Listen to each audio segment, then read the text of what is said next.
Bonjour à tous, bonjour, bonjour.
Yes, je vois déjà les gens qui commencent à se connecter.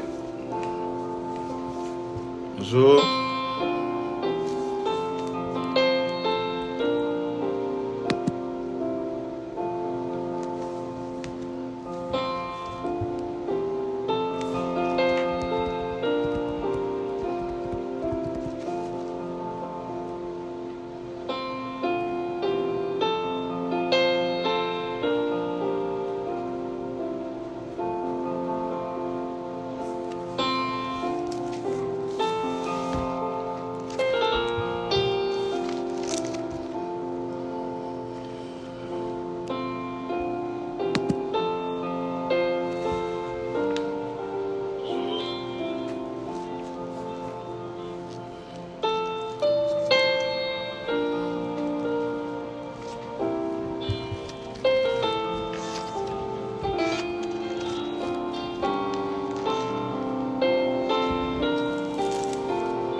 Ouais.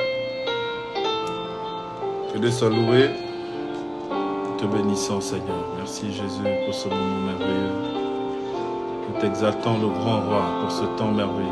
Merci, Seigneur, parce que nombreux sont en train de se connecter pour partager ce moment de joie, ce moment de gloire, dans ta sainte présence. Sois élevé. Merci, Seigneur, pour ce direct que nous allons faire avec nos frères et nos sœurs pour ta gloire. Honneur à toi, Seigneur. Magnificence à toi, Seigneur Jésus-Christ.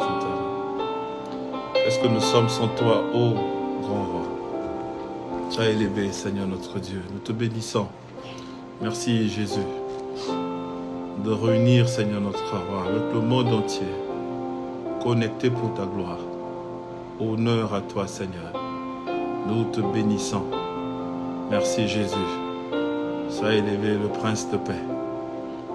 Honneur à toi, le Prince de paix. Merci, Jésus. Gloire à Jésus.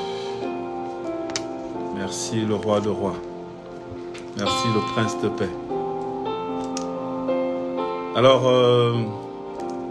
bien-aimés, je vous dis bonsoir. Merci de se connecter nombreux pour ce live. Comme annoncé, ce soir, nous nous réunissons pour la gloire de notre Dieu. Et ensemble, nous allons partager sur notre thème « Mon devoir ».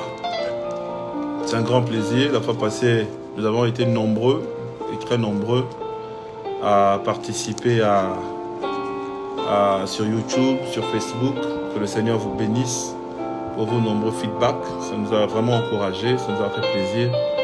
Et je pense que ce sera des grands moments de partager ce temps de gloire ensemble pour l'honneur de notre Dieu. Et aujourd'hui, nous sommes sur un thème excellent. Mon devoir. Quel est notre devoir? Quel est mon devoir? Quel est ton devoir en tant que chrétien? Et c'est un grand plaisir pour moi encore de revenir pour échanger avec vous sur ces paroles parce que Jésus est vivant. Jésus est vivant. Aujourd'hui, le monde entier est menacé par beaucoup de tractations, par des vents, par des tempêtes. Mais Jésus reste vivant. Il reste merveilleux. Il reste glorieux. Et il est au-dessus de tout. Alors, j'aimerais commencer par une prière. Seigneur, nous te bénissons. Merci Seigneur notre Dieu pour ce moment merveilleux de partage. Merci Seigneur parce que tu veux que nous puissions être à tes pieds. Que nous soyons connectés à toi, connectés au ciel Seigneur notre roi, dans ta présence, pour te glorifier, pour t'élever Seigneur. Merci pour ce soir merveilleux et cette opportunité que tu nous accordes encore de partager sur des choses célestes, sur des choses de ton royaume. Et nous sommes très heureux Seigneur pour cela. Sois béni, nous te recommandons ce moment de partage et que Seigneur ta parole nous fasse du bien, que ta parole nous fasse encore du bien Seigneur, parce que tu nous fais toujours du bien au travers de ta parole.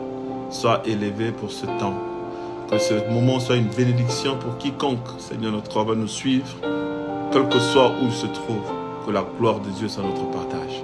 Sois élevé au nom puissant de notre Seigneur Jésus. Amen. Bien-aimés, comme on vous l'a annoncé, aujourd'hui nous voulons partager sur ce qu'on appelle mon devoir. Et c'est le thème de notre exhortation. Et pour cela, nous allons lire deux textes intéressants. Nous sommes dans le livre de Luc, Luc chapitre 2, à partir du verset 40. Nous allons lire la parole du Seigneur. En nous prenant le livre de Luc chapitre 2, à partir du verset 40, la Bible dit que, or l'enfant croissait et se fortifiait. Il était rempli de sagesse et de grâce. Il était rempli de sagesse et la grâce de Dieu était sur lui. Au verset 41, les parents de Jésus allaient chaque année à Jérusalem à la fête de Pâques lorsqu'il fut âgé de 12 ans et ils montèrent selon la coutume de la fête. Puis, quand le jour fut écoulé et qu'ils s'en retournèrent, l'enfant Jésus resta à Jérusalem. Son père et sa mère ne s'en aperçurent pas, croyant avec leurs compagnons de voyage une journée de chemin et le cherchèrent parmi leurs parents. Mais ne l'ayant pas trouvé, ils retournèrent à Jérusalem pour le chercher. Verset 46. Au bout de 3 jours, ils retournèrent dans le temple. Ils le trouvèrent dans le temple, assis au milieu de docteurs, les écoutant et les interrogeant. Tous ceux qui l'entendaient étaient frappés de son intelligence et de ses réponses. Quand ses parents le virent, ils furent saisis d'étonnement. Et sa mère lui dit, « Mon enfant, pourquoi as-tu agi de la sorte avec nous? Voici, ton père et moi, nous te cherchions avec angoisse. » Et il leur dit, « Pourquoi me cherchez-vous? Ne savez-vous pas qu'il faut que je m'occupe des affaires de mon père? » Waouh! Mais ils ne comprirent pas ce qu'il leur disait. Ça, c'est notre premier texte. Nous allons lire un deuxième texte dans le livre des Actes des Apôtres, au chapitre 9. Le livre des Actes des Apôtres, chapitre 9, à partir du verset 3 jusqu'au verset 16. Un texte intéressant aussi. Il dit, comme il était en chemin et qu'il approchait de Damas, tout à coup, une lumière venant du ciel resplendit autour de lui. Il tomba par terre et entendit une voix qui lui disait, « Saul, Saul, pourquoi me persécutes-tu » Il répondit, « Qui es-tu, Seigneur » Et le Seigneur lui dit, « Je suis Jésus que tu persécutes. Il te serait dur de réjamber contre les aiguillons. » Tremblant et saisi de froid, il dit, « Seigneur, que veux-tu que je fasse » Et le Seigneur lui dit, « Lève-toi, entre dans ta ville, entre dans la ville, et on te dira ce que tu dois faire. » Les hommes qui l'accompagnaient demeurèrent stupéfaits.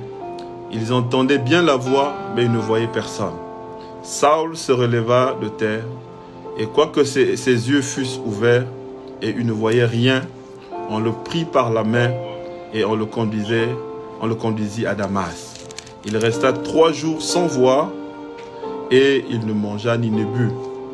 Au verset 10, or il y avait à Damas un disciple nommé Anania. Le Seigneur lui dit dans une vision, Anania, il répondit, me voici Seigneur. Et le Seigneur lui dit, lève-toi, va dans la rue qu'on appelle la droite et cherche dans la maison de Judas un nommé Saul de Tarse. Car il prie et il a vu en vision un homme du nom d'Anania qui entrait et qui lui imposait les mains afin qu'il recouvrât la vue. Anania répondit, Seigneur, j'ai appris de plusieurs personnes tout le mal que cet homme a fait à tes saints dans Jérusalem.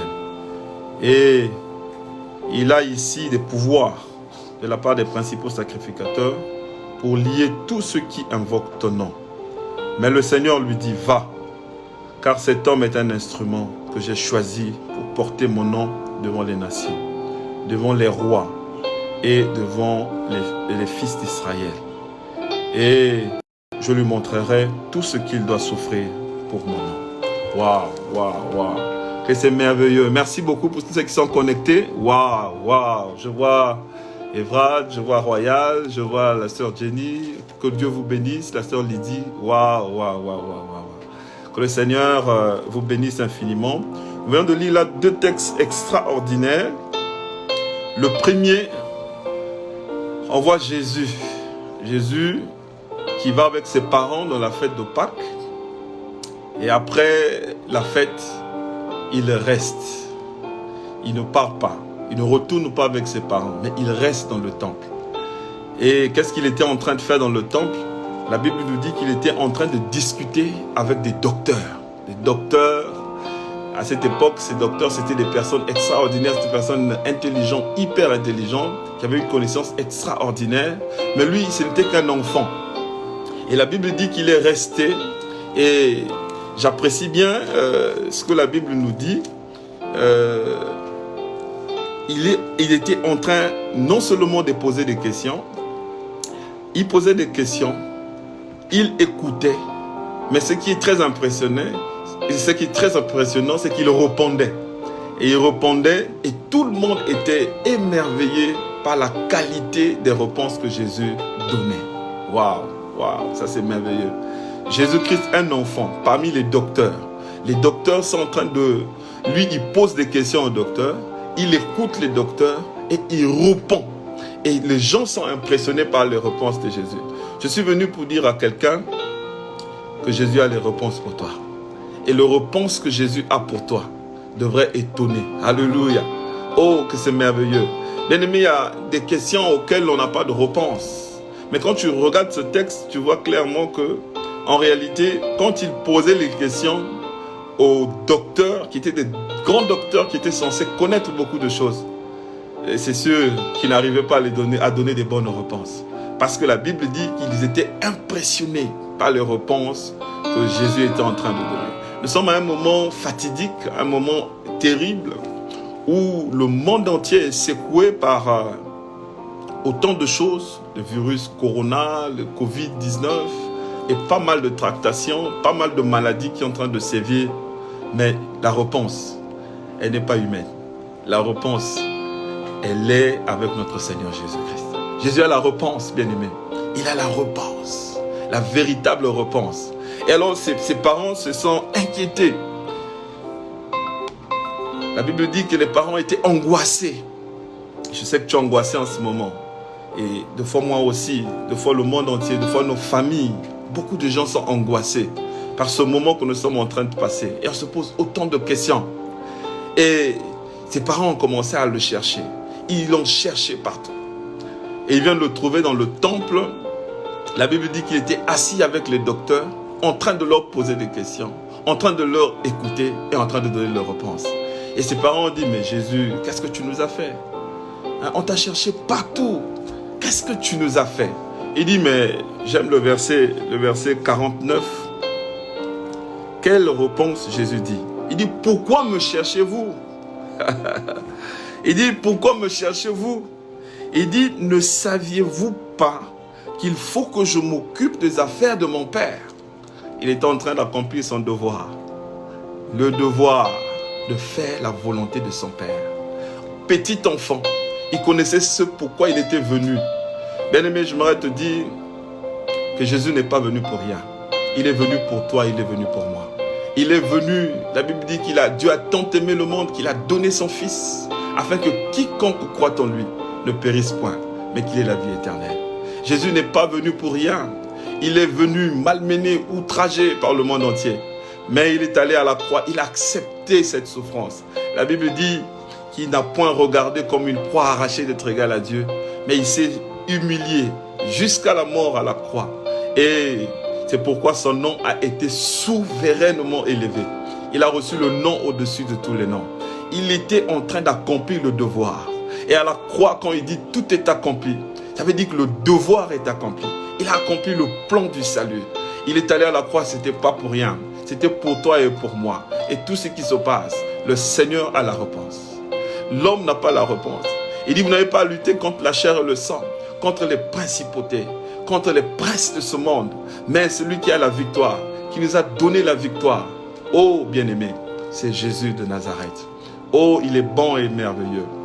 Et dans le deuxième texte que nous avons lu, on voit un homme qu'on appelle Saul de Tarse, qui lui était en train de persécuter l'église. Et c'est ça le rôle du diable, en train de détruire. Aujourd'hui, c'est vrai, c'est une bonne initiative que les églises soient, et que tout le monde soit un peu confiné, que tout le monde se confine à la maison et reste à la maison.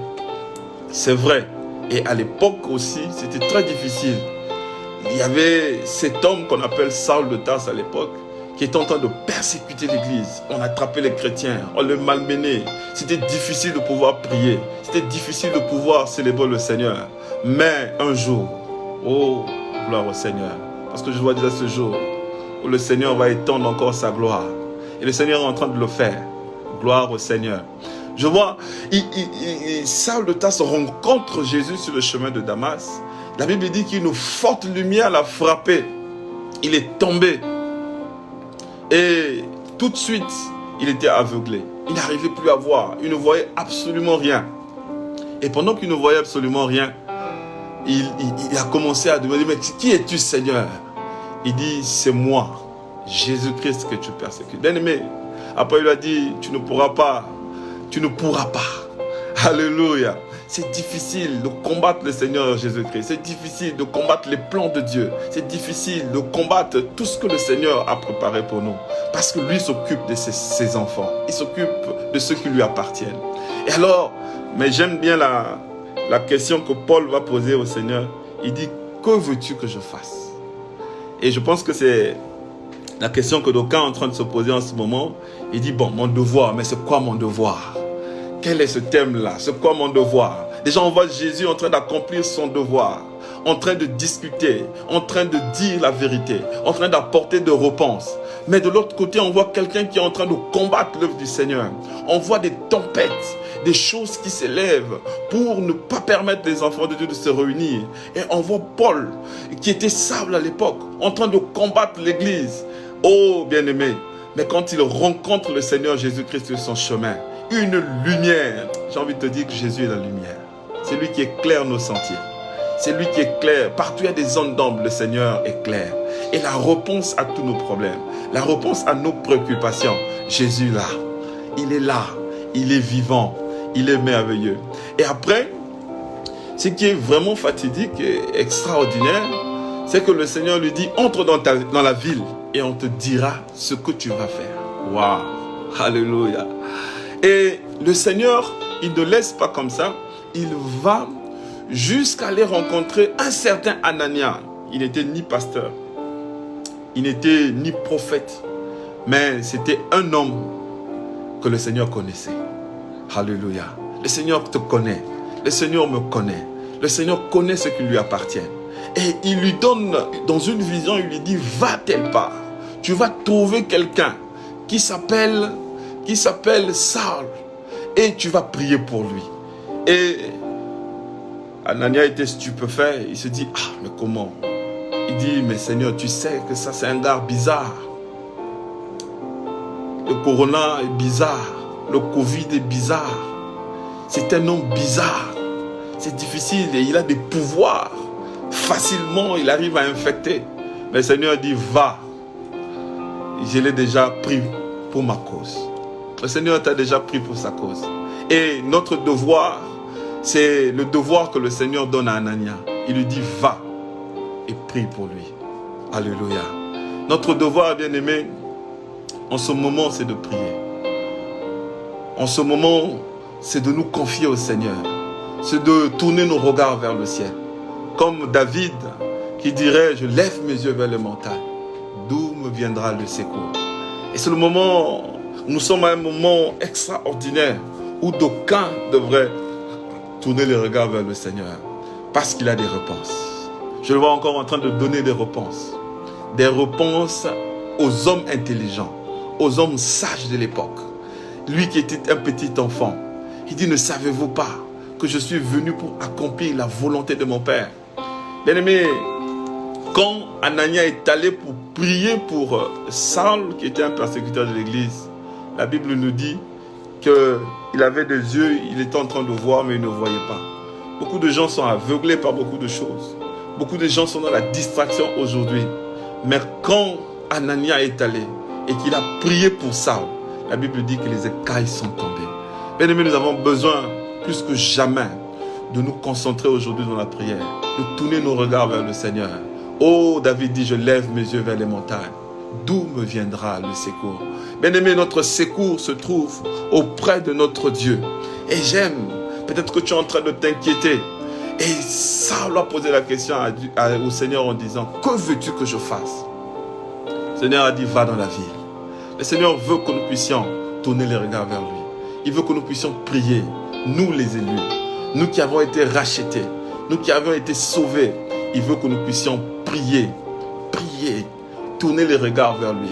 Et le salut et la réponse ne viendra que du Seigneur. Oh, que le Seigneur soit loué. Que le Seigneur te bénisse parce que tu es là. Et tu es un élu aussi du Seigneur. Pour pouvoir porter plus haut l'étendard de la parole du Seigneur, de la puissance de Dieu. Entre-temps, récemment, j'étais en train de discuter avec un ami. C'est une amie qui avait quelque chose qui était sorti à son bras ici, qui était gonflé vraiment. Et il était très inquiet pour ça. Alors il m'a soumis la requête en me disant que, en tout cas mon cher, j'ai quelque chose ici qui est en train de enfler et j'ai vraiment mal. Moi j'ai dit que mon Dieu, mon Seigneur est capable de te guérir. Et si je prie pour toi maintenant, tu verras ce que le Seigneur va faire. Et mon ami me dit, non, oh, Dani, mais vous c'est des histoires. Quand on parle de votre histoire de Jésus, là c'est des histoires. Je ne crois pas en ça. J'ai dit, je te dis que si je prie pour ça, ça va disparaître. Et j'ai commencé à prier. Il m'a dit, ok, c'est comme ça, tu vas prier. J'ai pris sa main, j'ai commencé à prier. J'ai dit, Seigneur, le Dieu d'Abraham, d'Isaac et de Jacob, je veux que tu montres à cette dame que tu es puissant et que tu es glorieux et que tu fais des miracles. S'il te plaît, je te prie en cet instant que tu puisses guérir et faire disparaître ce qui apparaît sur sa main. J'ai prié. Première fois, j'ai ouvert les yeux, on a regardé, le kyste était toujours là. J'ai dit, oh, mais comment le kyste est toujours là? J'ai dit, bon, ok, je vais encore prier pour une deuxième fois. J'ai prié encore, j'ai prié. On a regardé encore, le kyste était toujours là. J'ai dit, non, Seigneur. J'ai commencé à me dire en moi-même, j'ai dit, Seigneur, fais quelque chose pour qu'elle voie que ta main est puissante.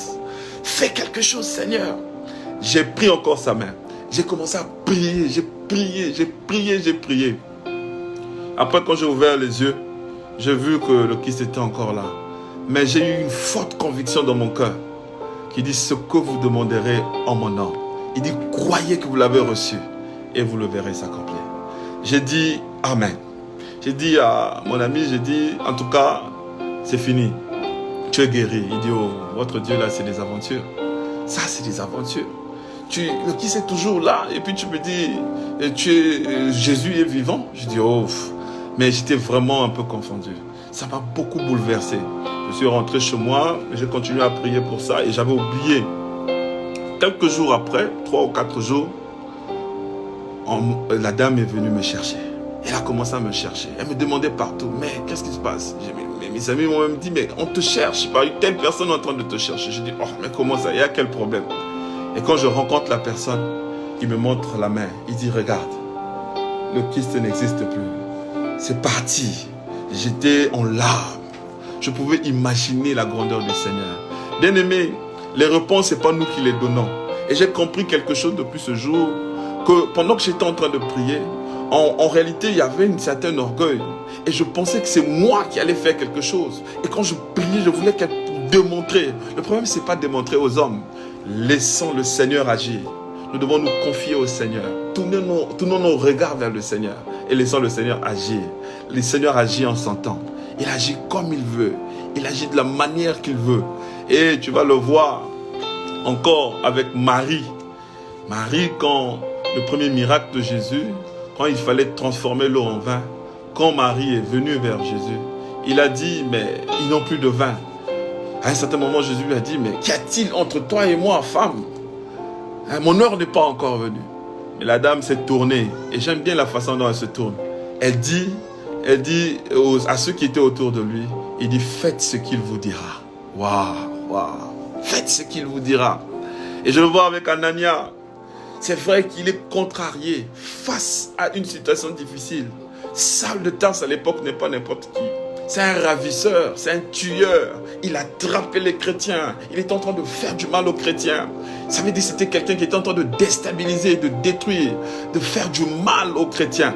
Mais Anania, quand le Seigneur vient lui parler, il obéit. Il obéit à la voix du Seigneur. Il tourne ses regards vers le Seigneur. Il fait confiance en Dieu. Fais confiance au Seigneur. Il y a la réponse. Il a la réponse. La Bible dit que les vieux, les docteurs étaient étonnés de voir la qualité des réponses de Jésus. Il a des réponses qui étonnent. Il a des réponses qui bouleversent. Oh bien-aimé, toi qui es en train de m'écouter, qui n'a pas encore donné sa vie au Seigneur Jésus-Christ, il dit qu'il se tient à la porte de ton cœur et il frappe. Il dit, si quelqu'un entend ma voix et qu'il ouvre son cœur, il dit, j'entrerai et je souperai avec lui et lui avec moi. Bien-aimé, voilà ce que je suis venu te dire. Notre devoir, c'est de tourner le regard. Notre devoir, c'est d'implorer le Seigneur. Notre devoir en ce moment, ce n'est pas d'être distrait. Il y a beaucoup de distractions.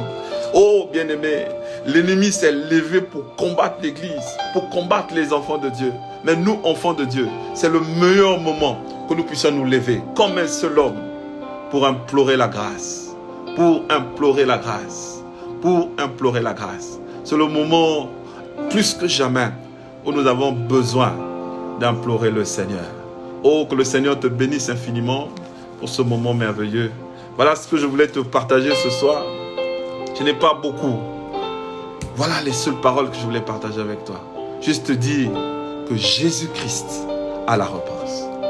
Quel que soit le problème, je ne sais pas quel est ton problème. Je ne sais pas qu'est-ce qui te tourmente. Je ne sais pas qu'est-ce qui te perturbe.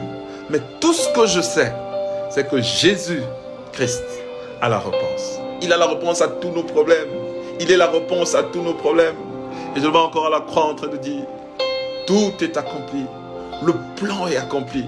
Le plan de la victoire. Le plan du salut. Le plan de la guérison. Oh, le plan de victoire a été accompli à la croix de Golgotha. Oh, bien-aimé, confie-toi au Seigneur. Tournons nos regards vers le Seigneur. Rien n'est au-dessus du nom de Jésus. Tout ce qui a un nom est soumis et doit se pencher devant le nom de Jésus-Christ. Jésus est au-dessus de tout. Oh, gloire à Jésus. Et quand j'ai vu cette sœur venir avec son kyste qui avait disparu, à cause de la prière fervente que nous avons faite au Seigneur, il n'a pas fait, il n'a pas accompli comme nous on le voulait, comme moi je le voulais. Mais il a accompli comme lui le voulait. Le Seigneur fait selon sa volonté. Nous devons nous plier à la volonté du Seigneur. Nous devons nous plier à la volonté du grand roi. Oh bien-aimé, j'aimerais prier avec toi en ces instants. Seigneur notre Dieu, je te bénis. Je te glorifie, grand roi. Merci Seigneur pour ces paroles merveilleuses. On t'a vu, Seigneur, en train d'accomplir ton devoir. Oh, en train de faire la volonté de ton Père. On te voit dire, mais pourquoi me cherchez-vous? Je suis en train d'accomplir la volonté de mon Père. C'est ce que je suis venu faire. Aide-nous aussi, Seigneur, à ne pas nous laisser emporter dans la distraction, mais que chacun de nous, en ce moment fatidique, tourne les regards vers toi. Fasse comme ce Saul qui a dit, que veux-tu que je fasse? Oh, il s'est mis à la disposition du roi de rois. Et Seigneur, je voudrais que quiconque m'écoute en ces instants fasse comme Anania. Il n'était pas un pasteur, il n'était pas un sacrificateur. C'était un homme qui était connu de Dieu. Oh, et le Seigneur, tu lui as donné même l'adresse en lui disant, va sur une avenue qui s'appelle la droite et tu verras là-bas, il y a un de mes serviteurs. Quelle précision, Seigneur, tu donnes. Quelle précision. Tu nous connais mieux que nous-mêmes. Tu nous connais par chacun par son nom. Merci, Seigneur, pour nos frères. Nous voulons, Seigneur, que tu nous encourages, que nous soyons tous encore connectés, concentrés, Seigneur, à te chercher, toi, le seul vrai Dieu. À ne pas se laisser distraire par quoi que ce soit, mais à tourner nos regards vers toi. Je te bénis infiniment. Je te glorifie, Seigneur, parce que tu es bon. Sois loué, sois béni pour ce partage.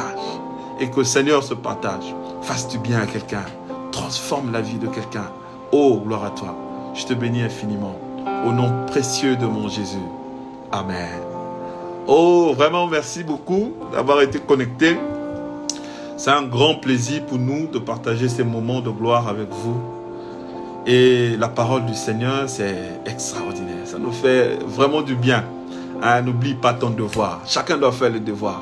De la même manière que les enfants de l'école sont appelés à aller faire leur devoir, nous, en tant que chrétiens, notre devoir, c'est d'entrer dans la chambre. Aujourd'hui, on est en train de nous parler du confinement, mais ça n'a pas commencé aujourd'hui. Je me rappelle encore les enfants d'Israël, au moment où l'ange devait passer pour frapper en Égypte, pour frapper les premiers-nés, pour frapper dans toutes les maisons. Le Seigneur a dit, et c'était l'orientation du Seigneur, il dit, entrez en confinement. Waouh! Il dit, entrez en confinement, mais il leur a donné une instruction extraordinaire. Il dit, vous allez mettre le sang de l'agneau sur les linteaux. Et quand l'ange de la mort passera, quand il passera et qu'il verra le sang, il ne touchera pas les maisons des enfants de Dieu. Et aujourd'hui, on n'a pas besoin de mettre le sang sur les portes, mais le sang de Jésus. Oh, qui ôte le péché du monde. Jésus l'a déjà versé à la croix de Golgotha. Nous devons nous couvrir par le sang de Jésus. La vraie sécurité, ce n'est pas de l'eau, ce n'est pas de l'huile, ce n'est pas des fils aux hanches, ce n'est pas beaucoup de fourberies que nous avons aujourd'hui dans le monde, mais c'est le sang de Jésus, le sang de l'agneau qui a coulé à la croix de Golgotha. Vous savez, une chose est merveilleuse, c'est qu'à la croix de Golgotha, pendant que le sang de Jésus était en train de couler, les gens étaient dans la distraction. Le sang était en train de couler, le sang tombait par terre, mais les gens sont en train de se précipiter sur les habits de Jésus. Ils étaient en train de se disputer ceci. Il y en avait certains qui étaient en train de se moquer. Ils disaient, oh non, mais toi là, sauve-toi, fais ceci. Mais le sang était en train de couler sur la terre. Mais toi, tu es la terre. Moi, je suis la terre. Le sang de Jésus est en train de redonner la vie à la terre. Waouh! C'est par le sang de l'agneau que nous avons été rachetés.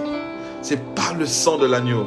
Oh, c'est par les meurtrissures de Jésus que nous avons la guérison. Si tu es malade en ces instants, que le Seigneur te guérisse. Dans le nom puissant de Jésus. Parce que le nom de Jésus guérit. Vous savez, la Bible dit que la main de l'Éternel n'est pas courte pour sauver, ni son oreille sourde pour entendre. Il entend les cris et il entend les cris de ses enfants. À un certain moment, quand les enfants d'Israël étaient dans des tourments, Dieu est descendu, il a dit à Moïse, il a dit, j'ai entendu les cris de mes enfants et je suis descendu pour les sauver, pour les délivrer. Alléluia. Ça veut dire que notre espoir, ce n'est pas sur des hommes. Je n'ai pas dit de ne pas respecter les orientations gouvernementales. On doit les respecter. On doit laver les mains, on doit se mettre à l'abri. Mais quand on est dans le confinement, notre devoir, c'est de prier le Seigneur. C'est d'implorer Jésus. C'est d'implorer le roi de rois. C'est de demander la grâce de Dieu. Et nous sommes à un moment où plus que jamais, les chrétiens ont besoin de chercher la face du Seigneur. Ils ont besoin d'être dans la présence du grand roi. Oh, je vois encore Mardoché en train d'aller dire à Esther. Il lui dit, ah, pendant que toi tu es en train de dormir, Là-bas, ça sera fini. On va nous tuer. Mais ils sont entrés en prière. Et la solution a été certaine. Que le Seigneur te bénisse. Vraiment, c'est un grand plaisir. J'ai envie de continuer. Mais il faudrait qu'on s'arrête là. On aura généralement on aura un programme chaque mercredi. On va se retrouver à 16h. Et chaque dimanche encore, à partir de 8h30, on va se retrouver pour 30 minutes dans la gloire du Seigneur. Que le Seigneur te bénisse. En tout cas, partagez, aimez cette page et partagez-la à plusieurs personnes pour que les multitudes soient connectées et que nous continuions à plébisciter. Jésus, tu peux compter sur nous. Bye bye. Que le Seigneur vous bénisse. Merci beaucoup. Merci à tous.